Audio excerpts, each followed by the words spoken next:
Good morning. I'm Mike Hubbard. I'm Director of International Trade here at EDPNC, and we're really excited that the new step year is going to begin on October 1st.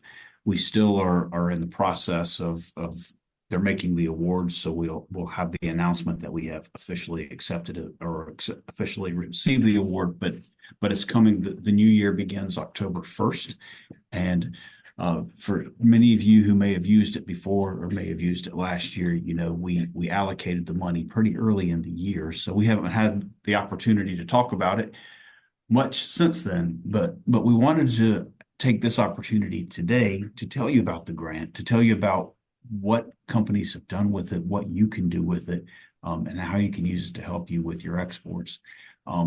Just a real quick background on this grant. It is from the U.S. Small Business Administration. It is focused on small businesses, typically meeting 500 or fewer employees. You've got to be a North Carolina business. You've got to have something to export. But that's the gist of the grant, is to help you be able to get into export markets. It is focused exclusively on exports. It's not on expanding or buying products and other things like that. There are other grants or other programs that can help with that, but that's not what this grant is about. And also I want to let you know this discussion today is kind of how you can use it, how companies have used it in the past, and what's available to you. We will have a webinar on September the 18th, and you can see the link for that on our website at edpnc.com. On September 18th, we'll have a webinar that goes through the how to get into it, how to go through the application. When you do the application, what are you going to have to show proof of what something's going to cost, that sort of thing. Today we're just talking about things you can do with it. So it's kind of a lot of the fun stuff on that. The grant this year is going to be a little bit different. It changes every year somewhat. So the maximum that will be available to a company this year is slightly less. It'll be a maximum of $12,000 for a company over the course of the year. You can use it as many times as you like, up to that maximum of $12,000. Also, there is a cap within that 12,000. You can only use 8,000 for one specific activity. So if you go to a trade show, you could apply 8,000, but then you would have 4,000 that you could use for other things. So there are no buckets, however, like we've had in the past where we say some things are digital marketing only or some things are trade show only. Mix it, match it, however you like. The purpose of the grant, as I said, is to help you export, and every company is different. Every company, your goals are different and your strategy is different. So we want to make it as flexible for you as we possibly can. Now, it's a grant, but it's a reimbursement grant as well. So just know that if you haven't used it before, and this is how it was designed by Congress when it was set up 12 years ago. And the purpose of it is they want to make sure that you're ready to export and sit down and speak with us, sit down and speak with any of our export partners here in the state. You're going to meet them here on this conversation today. And I will say this, I'm a little biased when I speak about export partners. North Carolina has the best network in the country. We all talk to each other, we all get along with each other, and it works really smoothly. So for you as a company, you come in, you're all different. You're at different stages of your company and your growth and your goals. Whatever you need, it works like a one-stop shop when you get to any of us. If you want to talk about finance, I'll smile and try not to look dumb, but I will make a referral to somebody in our network. If you want to talk about HTS classification, I can talk to you about that. So we all have our specialties that we can help you with, and help you through the process. Let's jump right in. You don't want to hear me talk. You want to hear from our panelists. I want to kick off just talking about trade shows and how you can use it. As I said, the cap is $12,000 for the year total. You can use up to 8,000 on any single activity. And with trade shows, there's two different ways you can do it. If you want to go to a trade show and exhibit, you can't just go to a conference or you can't just attend. You have to exhibit. You can go on your own to any international trade show just to talk with your manager here at EDPNC first so they can clear it off. because it does have to be pre-approved. You can use $8,000 towards your booth or your exhibition costs. In some cases, EDPNC will go to trade shows, and we'll have a booth that we have covered the cost of that booth either through our budget or through another source. In those cases only, you could use up to $3,000 for your travel reimbursement for airfare and hotel, and that's subject to the federal guidelines. Those of you who've used it in the past, you know about the Fly America rules, and the federal government has a per diem rate for hotels.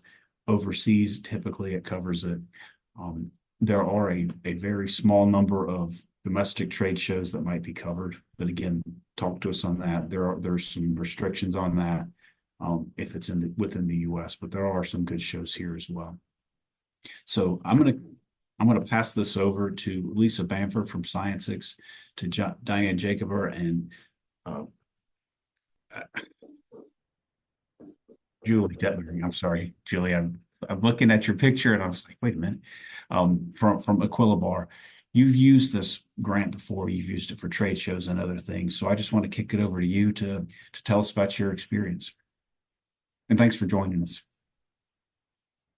Well, I'll be glad to hop in and first say I was so impressed with how easy it was in our industry, which is life sciences. I work for a company called ScienceX. We support a lot of doctors and researchers around the world, and oftentimes when you hear the word grant, everybody cringes because you think about how hard it is to get that. So I would say remove that barrier, and the EDPNC has done that with this grant. It is not hard. If you qualify, you just apply, and we used it in many different ways, but specifically I'll target the independent trade show. We, for example, have been able to use it to not only go to trade shows in new markets and grow new business, but also to go to markets where we were doing business but needed to expand our reach. An example would be a trade show we went to this past April over in Munich. We had never been to this trade show before and wanted to continue to grow some business over there. And so we were able to use the STEP grant to take care of the booth.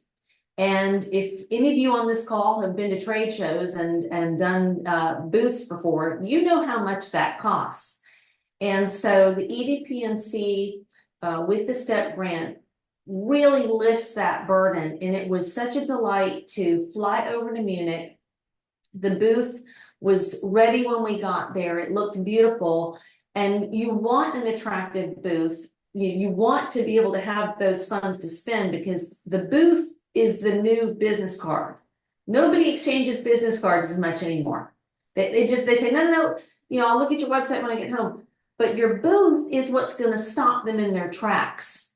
So I really can attest to the powerful booth presence we had at that trade show, among many others. We did one in Mexico. We've done one in India. In fact, in the last 2 years alone, we have visited the UAE, we visited Nepal, Switzerland, the Netherlands, France, Malta, the UK, India, Singapore, Mexico, Colombia, Canada, Ireland, Australia, Thailand, Italy, Brazil, and Germany. The STEP grant has helped us expand our reach and has really lifted the burden of that booth. So I encourage you all to take advantage. The money's there. Why would you not use it? Diane, I'll pass it over to you. Thank you, Lisa. What a great introduction. I echo what you said about how easy it is and how easy EDPNC makes it, I guess I should say, to fill out the grants and be approved and just be so helpful. I've done the same thing with independent trade shows, mostly in Europe. I'm impressed by your resume of places you went to, actually. But another thing we did was the co-exhibiting in an NC booth that EDPNC was sponsoring. And in 2018, Equilibar joined the NC delegate at the booth for a green energy show in Tokyo, Japan. Fuel cell testing, which is part of the green energy chain, is an industry we're our products excel. And so we were excited to be able to attend the show. And, you know, without the opportunity, of course, as a small company, we wouldn't have been able to afford an entire booth. And so, I mean, booth space is expensive. Of course, Japan is expensive as well. But with the help of EDPNC, we were able to have space at the booth, to be able to meet new customers and again, expand our reach in that technology and industry. One thing that was helpful, I was not the one who went. David Reed, who was our operations director at the time, went.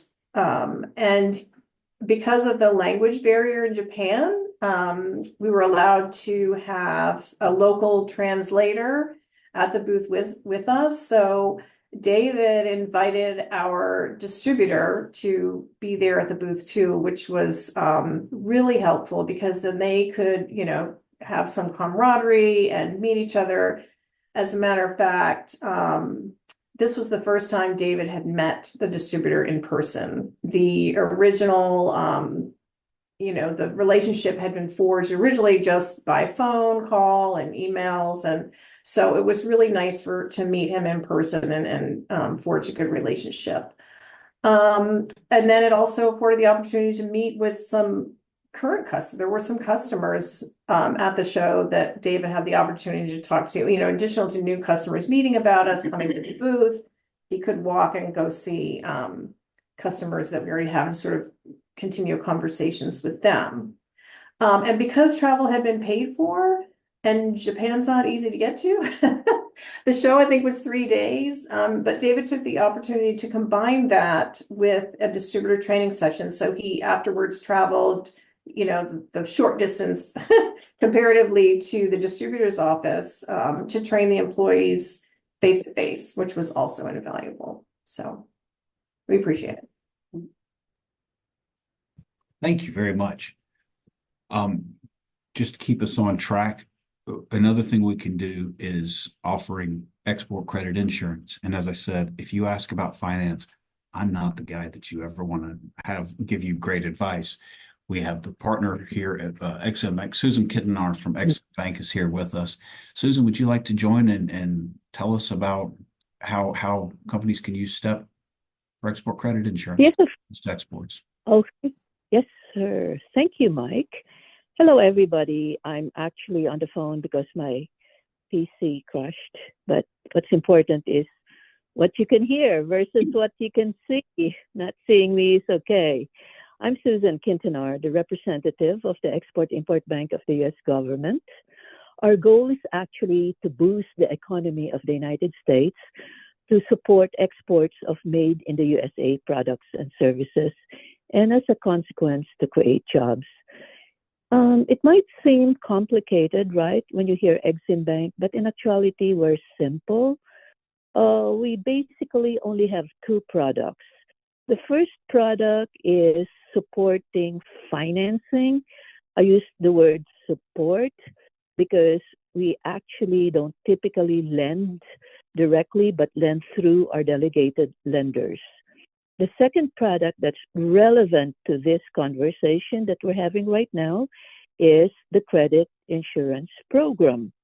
The credit insurance program is actually not a loan program, but it can be used as by the lenders to enhance and elevate their lending process if they know that there is insured receivables.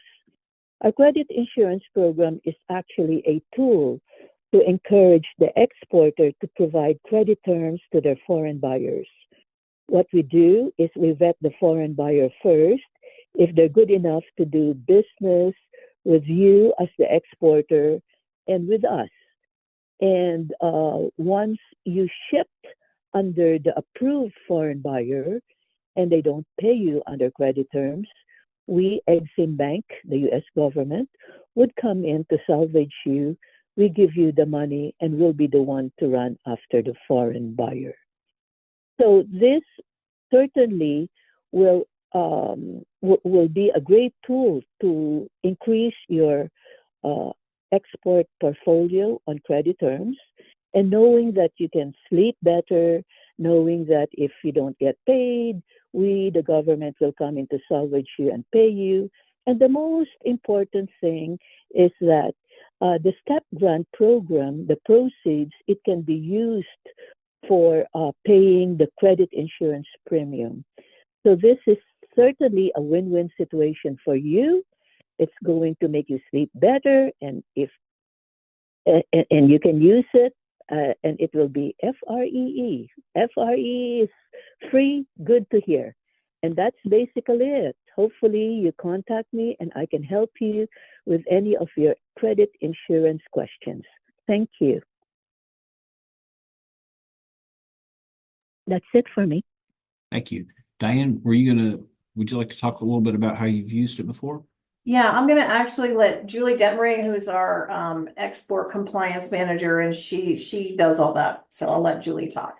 Good morning. Yeah, we actually, back when we first started, our owner had some international customers right off the bat. They were colleagues that he knew through a previous employment opportunity, and they had a pretty good relationship one-on-one. So getting paid was not really a concern of his, but once they came over and we started to commercialize Aquilibar, a lot of our stuff is so very industry specific that word of mouth was a large marketing trend for us.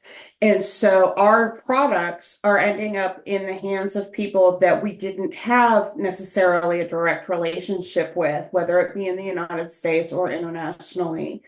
And at first, we were such a small company, we were so excited to be doing business, and the regulators are selling and the word is getting out there and business is starting to really take off. And then next thing you know, we've got an awful lot out there in receivables that we're waiting for to come in. And it's like, oh, okay, well, where are they located? What kind of economy are they in? What's happening in the world? Are we going to get paid for that? So then we started to look into credit terms, saying, okay, do we want to make it so people we've never done business before pay by credit card or prepay?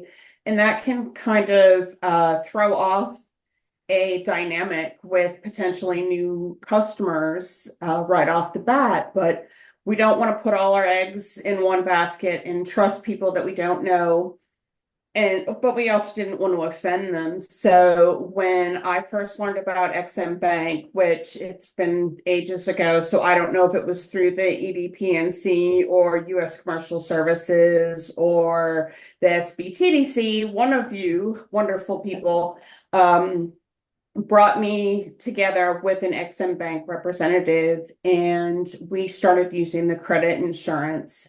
And it is so very easy because you only pay for what you're using. You go in on a transaction basis and you put in the amount and you pay the premium right there by a credit card. And then you turn around and you're able to offer net 30 days, net 60-day terms to a customer that you've never done business with before.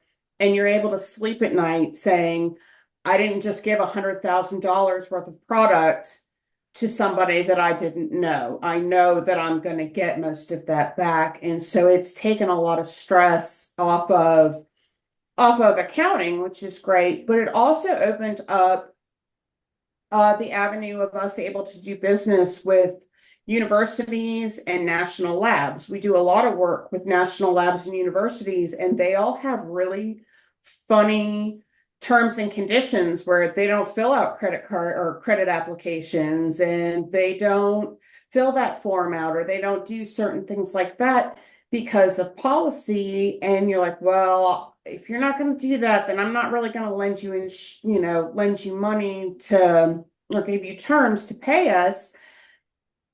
But they don't have credit cards either. So XM Bank was a really great alternative to be able to offer to them and they appreciated the effort on our behalf and vice versa. So the respect thing kind of goes both ways. The trust is then built, and then you can go from there. So yeah, it's extremely helpful. And I know when it comes around to Congress, we've voiced our opinions with Congress before to try and help make sure that this program is renewed when it comes around, because it is vital to our business. I think 12% of our international business is done on XM credit terms. So I mean, that's pretty significant. Thank you very much. And so everybody knows, XM Bank, the majority of the XM clients are small businesses. So they're very much focused on small businesses in the US, not just the large ones. Moving on, I want to introduce Greg Sizemore from the US Commercial Service. Part of what's great about our partner network here in the state is that we all make each other bigger. And as many of you know, North Carolina has contractor offices in certain countries, a handful of countries where we have the most activity, but the U.S. Commercial Service is all over the world. If we have a consulate there, there's somebody there, and they provide a wide range of services. Greg, would you like to jump in and tell us a little bit about it? Sure. Thanks, Mike. It's great to be on this panel. What a great group of folks. Good to see everybody and those on the call. Hi. So yeah, U.S. Commercial Service, we're a global organization. We have offices all over the U.S., roughly about 70 offices in the United States and North Carolina. We're lucky we have 3 offices, one in Charlotte, one in Raleigh, one in Greensboro. So we have a team of about 6 of us around the state. They work very closely with Economic Development Partnership in North Carolina, Small Business and Technology Development Center, North Carolina Ag, XM Bank, and the Small Business Administration. So we all work very closely. We actually just got off a call where all of those acronyms were together. We gather every month on a call and we talk about each other's programs. We update one another. So Mike already mentioned we are very lucky to have such a cohesive federal and state export promotion team in North Carolina. So anyway, the U.S. Commercial Service, we have offices overseas as well. So overseas, like Mike said, we're in embassies and consulates. And the great thing about our overseas offices is folks are on the ground and they have an industry specialization. And here in North Carolina, our commercial service team also has an industry specialization. So there are 2 things that I would like for you to take from my call. Most of our programs are STEP eligible. We have specific trade events that we promote overseas. Our biggest trade show every year is something called Trade Winds. And I'll try to copy and paste that URL into the chat. If I can do this real quick. So Trade Winds is happening April 7th through the 9th next year down in the Mercosur region of the world, Brazil, Colombia, Uruguay, down that way, Argentina, Chile. So it'll be a centrally located event in Brazil, and then we'll spin off from there to do matchmaking events in those other countries that I mentioned, Uruguay, Argentina, and Chile. Again, all around April 7th through the 9th. So that's STEP eligible, that event. Biggest trade event, biggest trade mission that the U.S. government does every year. We've been doing it for over, 15 years now. It's been a while. Another thing to remember from my talk are our industry-specific events that we do overseas. We promote trade shows, trade missions overseas. Those trade shows that we're promoting overseas through our industry teams, to participate in those, include that into your grant application for STEP to see if it will be STEP eligible, but I'll give you that URL as well. I know that several folks on the call are in the healthcare sector, for example. So we have a healthcare sector industry team website that will provide you information on trade shows around the world. Crystal Mills on my team here in North Carolina is actually at a healthcare event in South Africa as we speak this week. Another industry that I noticed that checked in on the call was environmental technologies. And we happen to have the global team leader for our environmental technology team located here in North Carolina, Frances Salima. And she has several different shows that she's promoting coming up overseas. One in a webinar focused on Brazil, for example, on U.S. environmental technologies and that are best prospects for Brazil. So yeah, that's a real quick snapshot of the U.S. Commercial Service in North Carolina. The website to remember, just in general, what we do is trade.gov. On trade.gov, you'll find a whole lot of information about basic exporting information, all the way to the different contacts for the federal agencies like Exim Bank, SBA are on there as well. Some great how-to videos are on there. So lots of good stuff on trade.gov. Thanks, Mike. Thanks, Greg. Lisa, would you like to talk about how you've worked with the commercial service? Sure. Greg, you made a great point. I mean, you and your team are everywhere. You're everywhere. And oftentimes as a small business, and when I say small, let me get real specific. At Science6, we have about 27 employees total, but we support laboratories in over 100 countries. We don't have, a sales force of hundreds of people to go be boots on the ground overseas.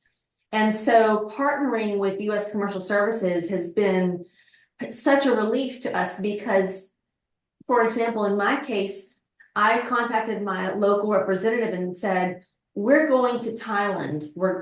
We do some business there, but we're not very familiar with the market there. And we'd love to partner with some distributors because we've found that when we can find good distributors and they are right there in the local market, everyone knows them, it creates ease of business. So I was able to work with U.S. Commercial Services to locate some distributors for me that could then come meet with us at the trade show. And they even scheduled the meetings. In addition to that, they also set up meetings for me to meet with the distributors virtually before we even went to the trade show, just to have a basic introduction so that by the time we get to the trade show, we can cut to the chase and talk shop. So we were able to grow business in Thailand as a result of that engagement alone. We did the same thing before going to the UK and then also to Germany. And then just to show you the ROI on this, which again, to you as a small business, using the STEP grant doesn't cost you anything. But as far as business and sales, because that's really what we all want to be able to look at and measure. So using the U.S. Commercial Services, growing our international business, this past year, there were current events that happened. Business in Russia has pretty much gone away for us. We had challenges with doing business with our customers in Israel and over in that part of the world. So when you think about the STEP grant and its usage, and you think about what U.S. Commercial Services can do, you might have a market that goes away or gets challenging. Well, then reach out to U.S. Commercial Services and find other markets where you can grow and increase business. And we were able to do that so that last year, even though our total sales had dipped slightly, our international business was the highest percentage of our total sales it's ever been in our company's almost 40-year history. About 36% of our business last year was international. So we were able to make up for certain challenges using U.S. Commercial Services, distributors overseas, getting a chance to meet them. I use Thailand as an example, but we did that in several parts of the world. And again, it was so easy. I almost felt like U.S. Commercial Services and Greg, you and your team were bringing them to me. And I'm just sitting at my desk in Cary, North Carolina. So that's one of the ways that we've benefited with U.S. Commercial Services. And Greg, as you know, we found ourselves in Washington, D.C. back in May as the winner of the President's E Award, thanks to the support and assistance that you and your organization have provided to us. And that was covered with the STEP grant. So it all ties together. As Mike said, everybody's friends. Thanks, Lisa. I appreciate that.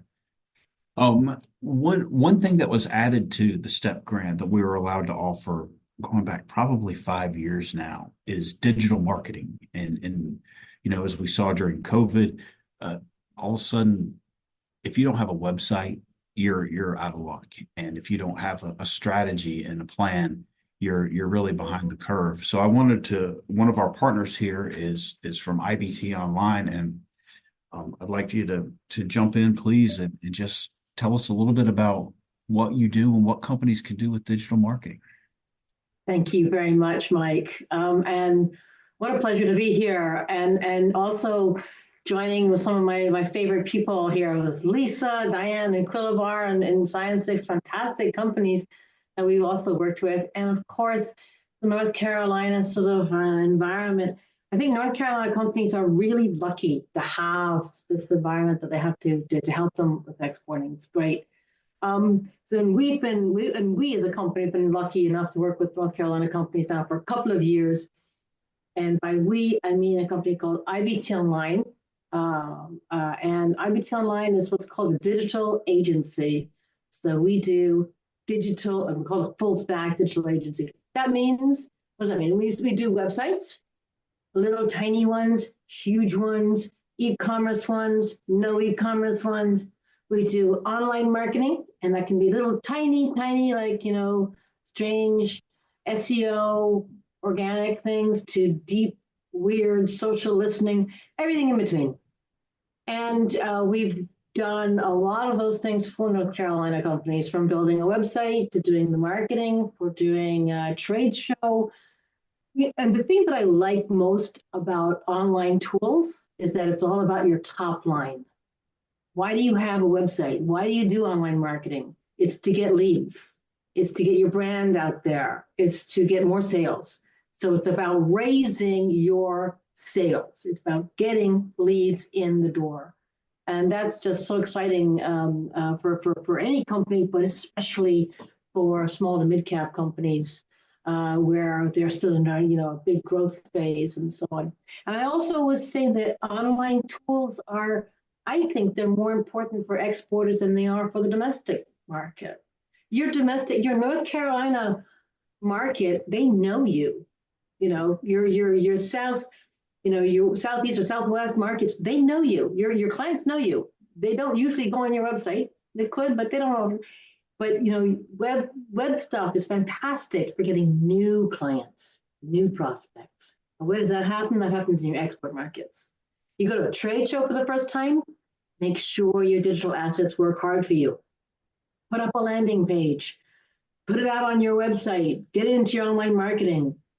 So that's the kind of things that we help North Carolina companies with. We have a dedicated page on our website for North Carolina, which shows you some of the programs we have. And the programs are all sort of here they are, A to Z, step. But every company's different. Every company is like, well, that's the template. Now I want this one. Okay, this one, and that's fine. We adapt. We change it around. That's all good. So that's always the discussion, and we're here to help.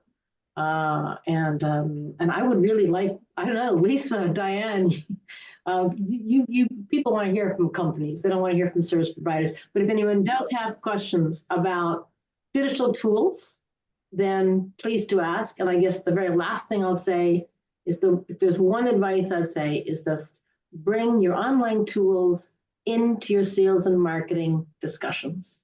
If you're going on a trade show, get your sales team and say, okay, going to a trade show. What does that mean for our marketing? What does that mean for our website? Got a new product launch? What does that mean for our website? What does that mean for our international website? Looking for new distributors? What does that mean for my website? What does that mean for my LinkedIn profile, for my online marketing? So bring it into that sales and marketing team as well and integrate it into your daily function. And that way it'll work harder for you. Thank you all very much.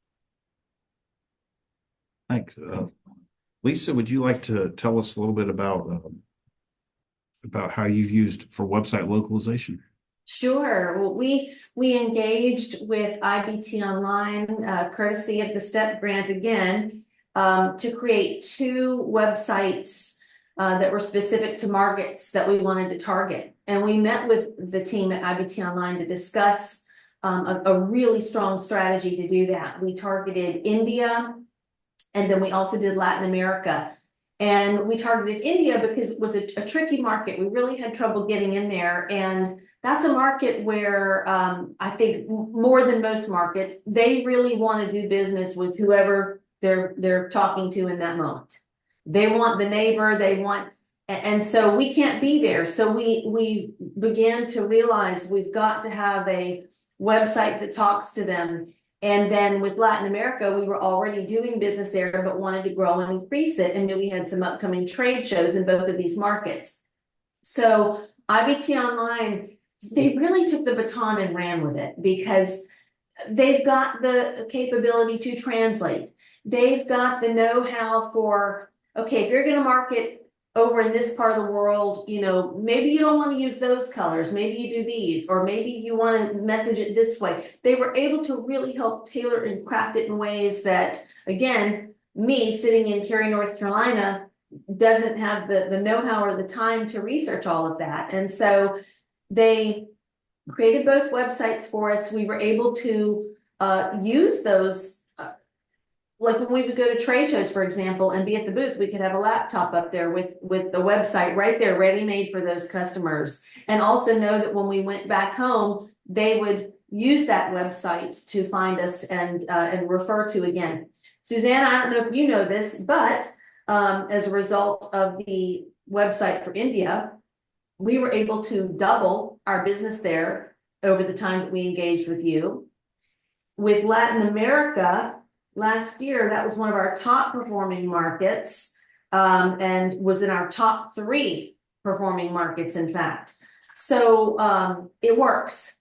And as Susanna said, your website is really everything, because that's where everyone's going to go after the trade show. And that becomes your e-commerce. And I can tell you, having a user-friendly website is critical now, because I have a little saying that I use, and it's the easiest one is going to get the gig, meaning whoever creates the best ease of business is going to be the one that probably wins it, because the minute it becomes challenging, or your website's not user-friendly, or it doesn't even look appealing, or it doesn't look like it's been updated in years, they're going to go somewhere else. So IBT Online, thank you for everything you've done for us. It works, and we're going to keep doing it.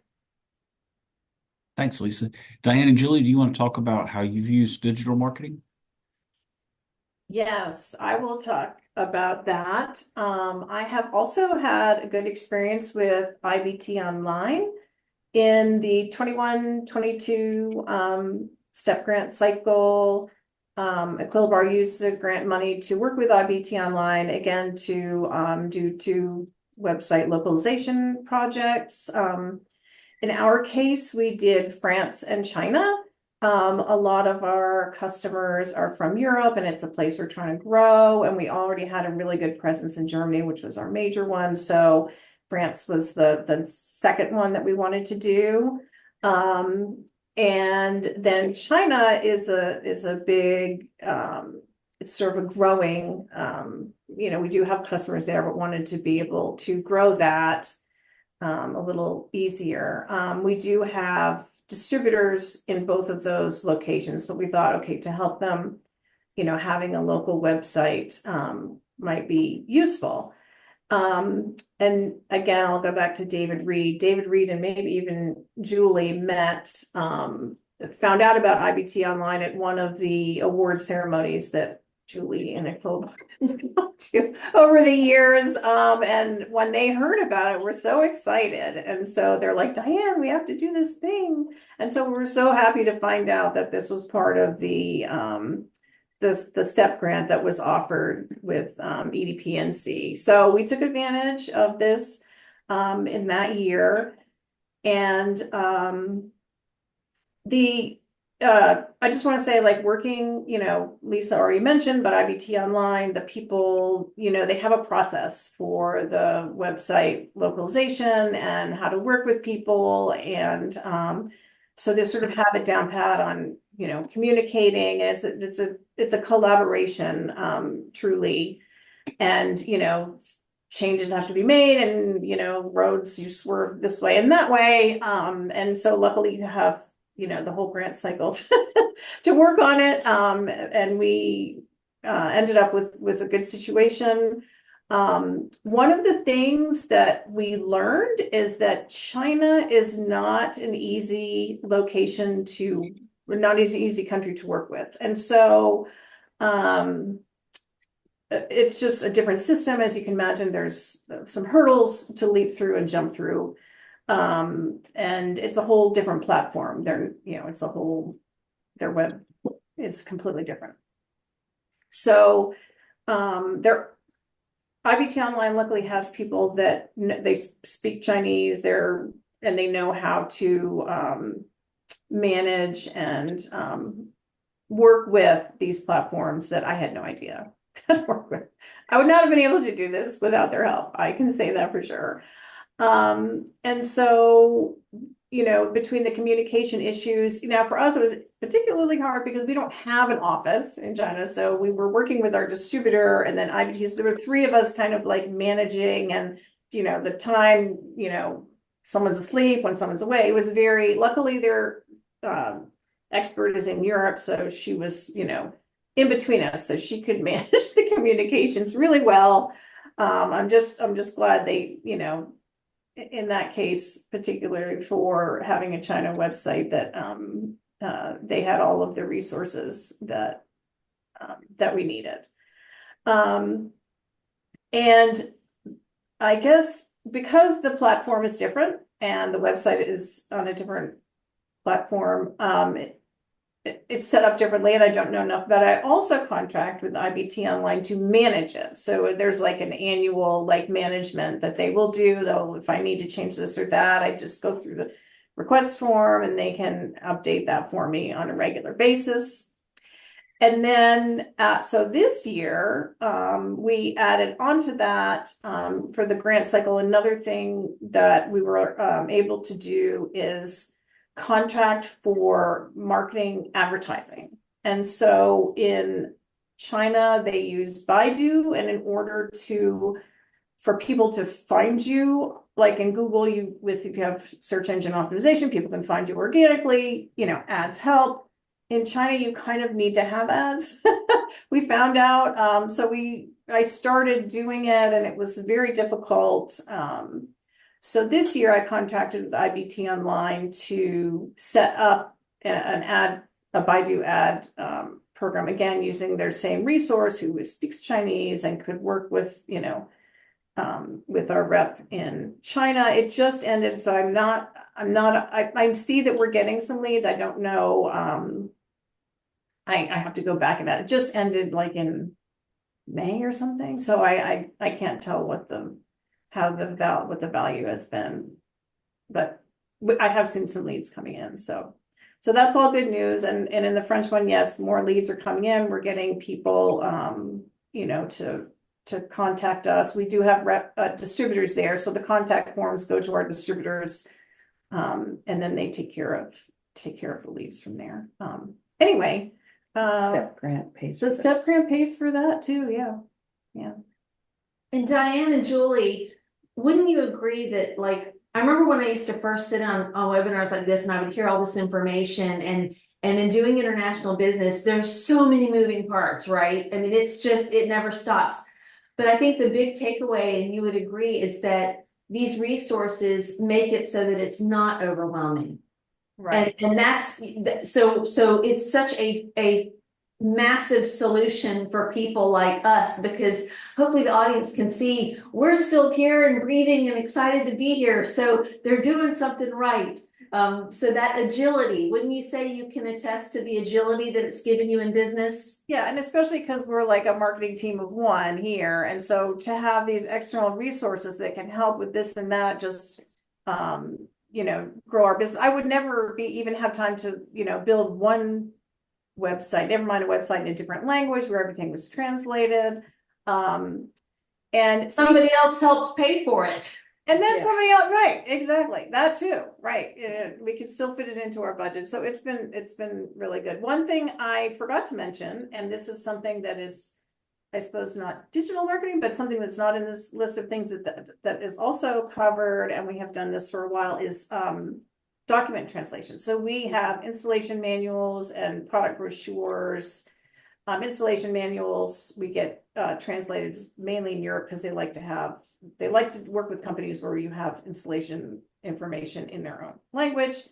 But for this project, we actually did the product documents because that way they could link to the information from these new websites to get the information in their language about the product. So that was a separate thing. It wasn't with IBT, it was a different, a translation opportunity, but it's something else that is offered in these STEP grants by EDPNC that we really appreciate. Thank you for bringing that up. The translation, it's hard to overstate how important that is.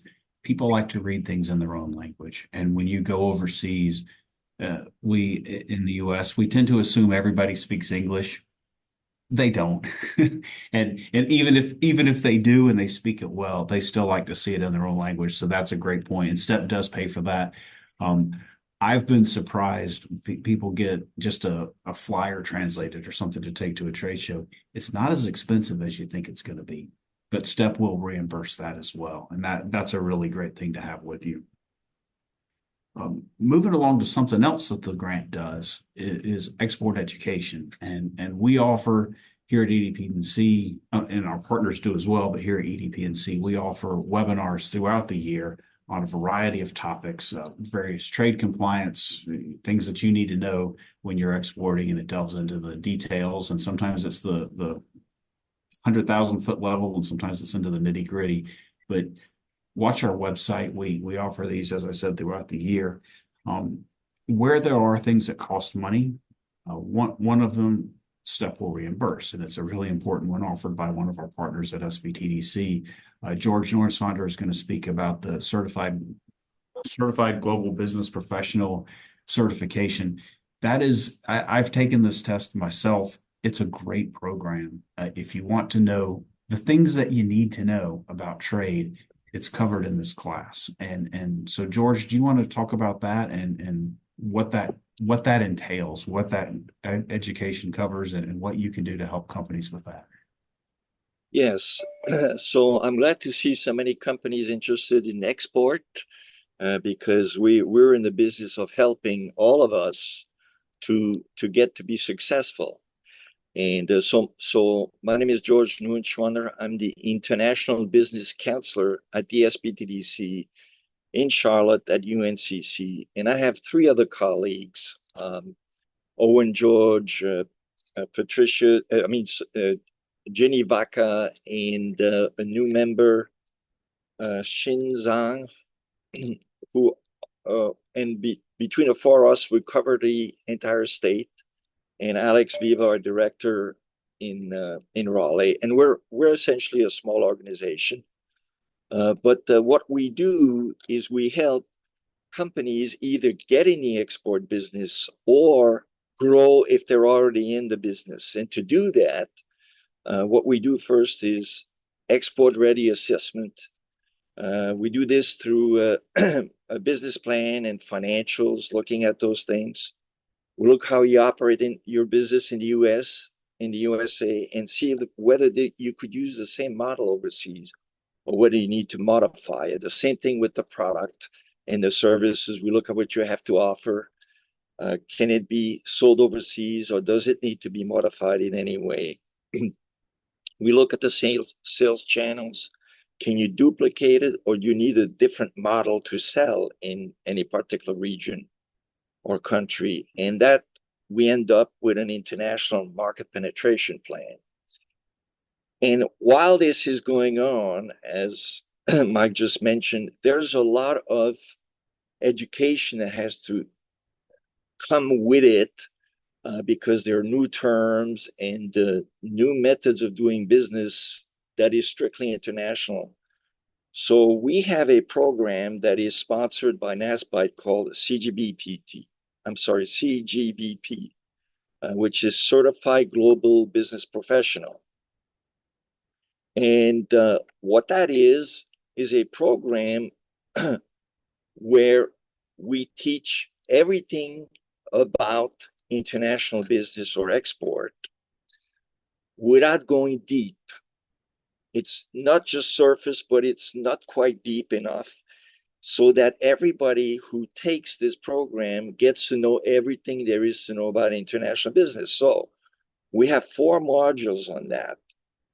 Global business, global marketing, supply chain, and trade finance. And, as an example, supply chain is where you learn about we mentioned HS code, about Incoterms, about how freight is handled and so forth. These are the kinds of things you know when you need to export. So what we have this program that's 5 modules over 5 weeks, where we present one of those modules and you learn about, let's say, trade finance in the trade finance module. And then later on, you take a test that is 150 questions. And if you pass 80% of the 150 questions, you get certified as a CGBP. Now, most of the material that is on the test is going to be covered in the modules. But additionally, we give you other material and websites called Trade Passport, where you can review the other part that may be on the test. But in the end, you will have everything that's on the test under either the module or those additional information that we give you. So just to complete what the SPDDC offer, we also have MBA student teams that do projects for you. So as an example, if you want to go into a particular country and you just want to get an overview as to what the country looks like and all of that, the student team will do an international marketing project for you and give you some leads that you can then take on and go and get some business. So once we've done, we're sort of at the beginning of the information that you get for exporting. We then tell you to go to our partners, and of course EDPNC is the major one because they manage the trade, the STEP program. And as an example, now you want to get an actual distributor in the country, or you want to get a trade show. You don't know which trade show to go to, although we've put in the program that you should go to trade show.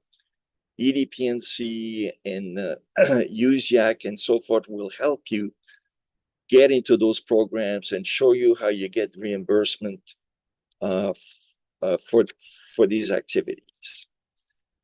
So if you're interested in individual counseling in exporting, you can go to our website, spddc.org, and there's a menu called services. You go at the bottom, international business, and then you get to know where you need to go for us to contact you and help you with learning about exporting. And thank you for listening. Thanks, Lisa or Diane, or any of you, would you like to jump in? I would say acronyms. Make sure if you're taking the CGBP exam, you know your acronyms. There's hundreds upon thousands of them, not just on webinars. It's yeah, a lot of acronyms. So, but I just got done taking the CGBP training classes in July. It was every Wednesday for an hour and a half over 5 weeks, and I believe September is the opening for the taking the exam, or you've got the option to register for another exam opening, which I think the next one is November. But a lot of course material is handed over. The webinars are fun and interactive, and they were extremely helpful. I've taken it now, the training classes, I've taken them twice, maybe 3 times, I can't remember. Just because every time I learn something new. I take all of the training options that are available to me because of the STEP grant, or simply just because of government funding, with these being government programs. A lot of the 1-day training, 2-day training classes are available free of charge to North Carolinian small businesses. And I take every advantage to either go in person so that I can also meet with other small business professionals and talk to them one-on-one, but to learn hands-on, how do you fill out these documents? How do you know whether or not you require an export license? How do you file for an ITN number? Just all kinds of things. And there you go, more acronyms. And everything is always changing. I mean, Lisa mentioned Russia, Israel, those are things that have just changed here in the last, 12 to 24 months. Everything is changing, which is why the same class is never the same, because the times change and the regulations change, which to me makes this fascinating. So yeah, I take advantage of every opportunity. And then having conversations like this one also brings people together to help share experiences. And the more you talk, the more you learn, or the more you find out that you don't know, and then you can find the resources so that you can find out. And Julie, I took the course as well, and it is comprehensive, extensive, interesting. They make it interesting because it's very technical. But I also want to encourage those of you on the call who you hear the word exam and you just want to run the other way, right? Don't worry, you'll get there. Let me encourage you, because when I started this process, the SBTDC was actually my first stop. And so we began to use the resources there with George, you mentioned the market research available through the North Carolina State University MBA students. We've done that twice. They did a lot of work for us, didn't cost us anything. But let me just say, I have asked all of the rookie questions. I don't think anybody on this call could ask anything more basic than the questions I was asking when I first came to the table. I will even put my hands in the air and confess to you, I did not know what a harmonization code was. And I remember asking that question, and nobody ever laughed at any of my questions or made me feel like what are you doing here, Lisa? You don't know that. They educated me on all of it. I look back now and I'm embarrassed to say I didn't know what a harmonization code is, because once I learned what it was, it's like, oh my goodness, I'm so glad I know this now. But they will literally take you by the hand at whatever level you are. Are you not doing business internationally yet? Are you maybe only doing it in one country? Are you doing it like Scientix in over 100 countries? Wherever you're at, they'll take you by the hand. Don't worry, you're going to learn the acronyms, and then you're still going to botch them even when you're several years in, because we all do, and we laugh with each other, right? But the resources are here. The grant money is available. And then you can come wherever you are, whatever your knowledge is, no matter how small or how great. And there's going to be a team ready to step in and help you and take you to great lengths you couldn't do on your own. And as you've seen with Diane and Julie and myself, we're all just giving testimony to the fabulous resources here in North Carolina. Mike, you said it so good. Nobody does it like we do in North Carolina. I could not be more convinced of that than I am today, and hope that in some way, hearing Diane, Julie, and myself be kind of the case studies, if you will, can encourage all of you to take advantage of the resources and the people that are so ready to help you. Thank you very much. I know we're at the top of the hour, and some of you may have to drop off. We have recorded this. We have this space reserved to 11:15, so we've got just a couple of more things we want to cover. Hopefully you can stay with us, but as I said, if you have to drop off, we can cover the rest with you afterwards. One other thing that the grant offers is marketing lead subscriptions. And this is a very specialized. There are certain companies like SciLeads, for example, that does leads in the biopharma and life sciences industry. They're very, very specialized, very focused, but STEP can be used to cover those costs as well. If you subscribe to one of those services, it does have to be completed within the grant year, running again from October to September, but that's available to you. we're going to jump into Q&A for anybody on the call that has questions. But before I do, I just want to remind you again, on September 18th, we have the webinar going through the how to register and some of the details of that. Melissa has put a link here in the chat if you haven't registered for that. I encourage you to join that, and we will record that one as well if you're not able to join us at that time. But are there any questions from anybody that's participating in the call? You can unmute yourself or put it in the chat. Yeah, Mike, Dave LaRusso, good morning. Morning, Dave. Yeah, I have a question. I'm very interested, and it's so nice to hear everybody, and some of you, we know each other in the many meetings. Can these be done in phases? For example, I have about 2 or 3 things I would like to apply with DGL Logistics. Some of them will take a while to complete, like some of the web development. But in the meantime, you've got a trade show that would be fabulous to attend. So can we apply for, let's say, 2 or 3 items and get one of them funded and then reimbursed, and then the others might happen months later? Just wondering how that would work. Yes, that's absolutely the case, because they are each thing that you apply for is a separate project within the grant. So if there's a trade show, there's a timeline on that.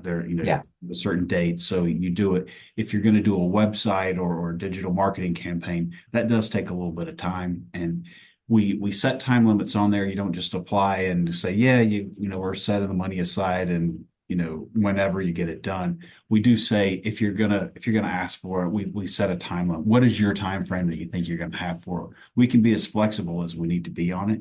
It needs to be completed within the year, the grant year, Okay. October to September. But each item, go ahead and apply for them at one time, if that's what's easiest for you. But know that, yeah, they get completed when they get completed.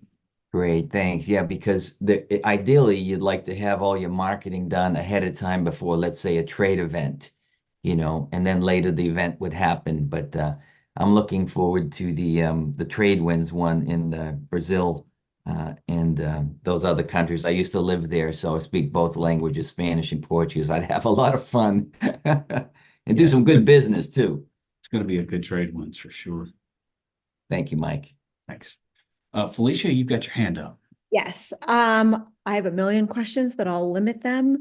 My first question,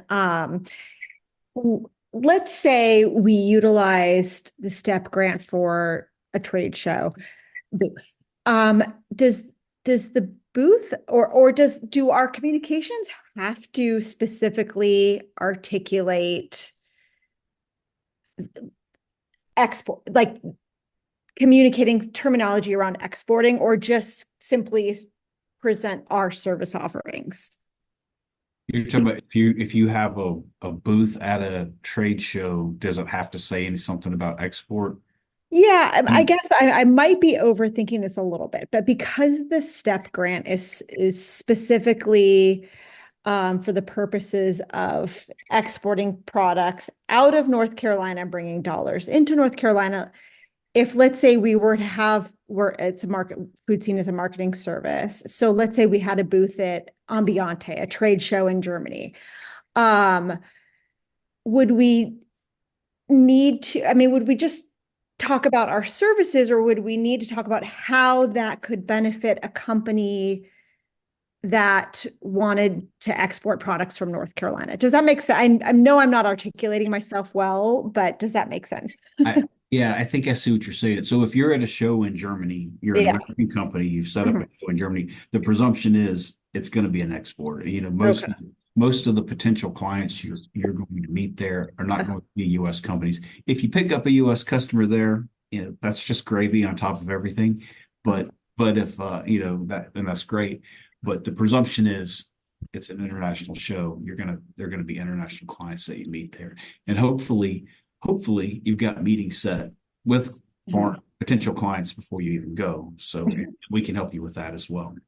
Okay. And then a follow-up question to to something that was mentioned early on in this webinar was there was a lot of discussion about international trade shows. Now, what about participating in domestic trade shows that may have, obviously international products at the trade show as well?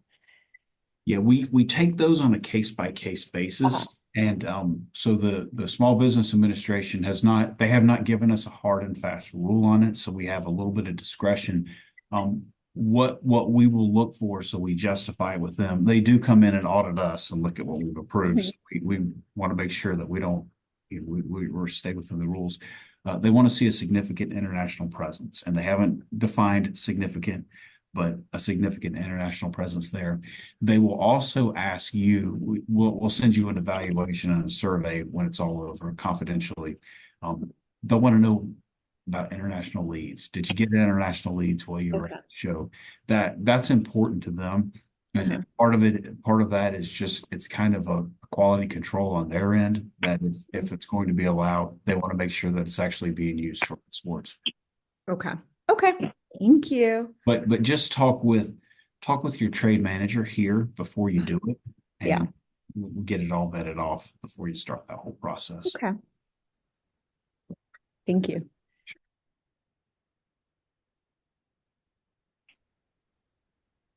Are there additional questions?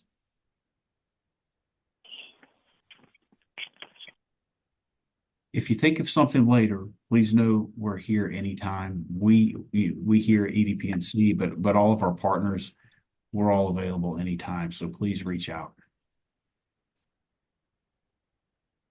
And I don't know, I think all of our trade managers are here on the call. If you want to introduce yourselves, please jump in. We've got just a couple minutes and then we'll get off. Hi, all. It's Melissa again. I didn't say earlier, I am covering the life sciences companies as well as chemical, plastics, rubber. So if you are on this call and in those industries, please reach out to me. I'll put my email again so it's fresh in the chat. Would love to find a time to meet.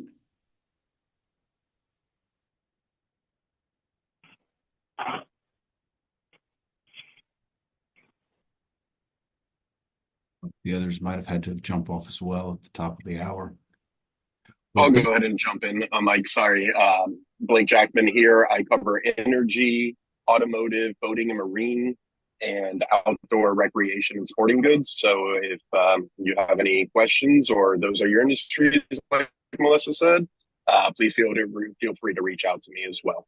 Happy to discuss any topic discussed today. Explain. And our other managers, Colby Boisson covers the ICT category. Mike Ryan, who's new to our team, covers defense and aerospace. Jerry Barutis is covering furniture, textiles, and lumber and agribusiness as well. If there's no more questions, we'll wrap up. And if you think of something after, again, please reach out. Please let us know. We're here to help however we can. Thank you very much.